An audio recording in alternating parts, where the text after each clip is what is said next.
যুবসাথী টাকা নিয়ে মমতা ব্যানার্জির বড় ঘোষণা। যাদের এখনো অ্যাকাউন্টে যুবসাথী টাকা ঢোকেনি, তাদের জন্য এই ভিডিওটা খুবই গুরুত্বপূর্ণ। কারণ আমি কিছুগুলো তোমাদের গুরুত্বপূর্ণ কথা বলবো, তোমাদের কি করতে হবে, কোথায় যেতে হবে, যাদের টাকা এখনো ঢোকেনি তারা আদৌ পাবে কিনা সেই সম্পর্কে আমি আলোচনা করব। তো ভিডিওটা কমপ্লিট দেখতে থাকো, ভিডিওতে লাইক করো, আর চ্যানেলে প্রথমবার এসে থাকলে অবশ্যই চ্যানেলটিকে সাবস্ক্রাইব করো। তো প্রথমে বলবো, আজকে ডেট হচ্ছে 26শে মার্চ। টাকা ঢুকেছে মার্চ মাসের মাঝামাঝি থেকে টাকা ঢুকতে শুরু হয়েছে সবার। কম বেশি অনেকের টাকা ঢুকে গেছে, কিছু বাদ আছে। কিছু বলতে প্রায় 3 ভাগের 1 ভাগ যুবক যুবতী বাকি আছে এখনো টাকা পেতে। তো তারা কি আদৌ টাকা পাবে না? তো ভিডিওটা ধৈর্য সহকারে ভিডিওটি দেখতে থাকো। মেন বিষয় হচ্ছে, কারো কারো অ্যাকাউন্টে স্ট্যাটাস চেক করতে গেলে অ্যাকাউন্ট নাম্বার উল্টো পাল্টা দেখাচ্ছে, তাহলে তাদের কি হবে? এটা আমি ক্লিয়ার করে দিই। প্রথমে, অ্যাকাউন্ট নাম্বার গোলমাল দেখালে, যদি তুমি ফর্মটা ফিল আপ করার সময় ভুল তথ্য দিয়েছো, তাহলে কিন্তু তুমি টাকা পাবে না। যদি কখনো এডিট অপশন আসে, যদি তোমার ডিটেলস আবার ঠিকঠাক করতে পারো, তাহলে টাকা পাবে।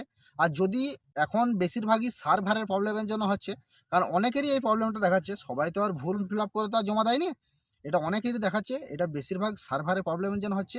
আতঙ্কিত হবেন না, সার্ভারের প্রবলেমের জন্য হচ্ছে, মিসম্যাচ হচ্ছে। মমতা ব্যানার্জি জানিয়ে দিয়েছে যে যাদের মিসম্যাচ হচ্ছে এটার জন্য কাজ চলছে। তো খুব শিগগিরই তাদের অ্যাকাউন্টে টাকা চলে আসবে। আর কাদের আসবে না, যদি কোনো সরকারি চাকরি, লক্ষ্মী ভাণ্ডার বা সরকারি কোনো অন্য স্কিম পেয়ে থাকো, তাহলে কিন্তু যুবসাথী আওতায় তুমি পড়ো না, যুবসাথীর টাকা তুমি পাবে না। আর সবাই বলছে 9 তারিখ, কিছু কিছু লোক বলছে 9 তারিখে আমার ফোনে SMS এসছে, এখনো টাকা আসেনি। আবার কেউ কেউ বলছে আমার SMS ও আসেনি, টাকাও আসেনি। মমতা ব্যানার্জি সরাসরি জানিয়ে দিয়েছেন যে SMS তোমার ফোনে নাও যেতে পারে, কিন্তু টাকা ঢোকার SMSটা তোমার ফোনে অবশ্যই যাবে। তো এটা নিয়ে আতঙ্কিত হবেন না, চিন্তা কেউ করবে না। টাকা যে পাওয়ার যোগ্য, অবশ্যই তার অ্যাকাউন্টে টাকা চলে যাবে। যাদের মনে হচ্ছে আমার ফর্মটা ফিল আপ করার সময় আমি ফর্মে ভুল ডিটেলস দিয়েছি, তাহলে তারা কিন্তু একবার হলেও বিডিও অফিসে গিয়ে তোমরা দেখা করতে পারো। টাকা এখনো দিচ্ছে না কেন?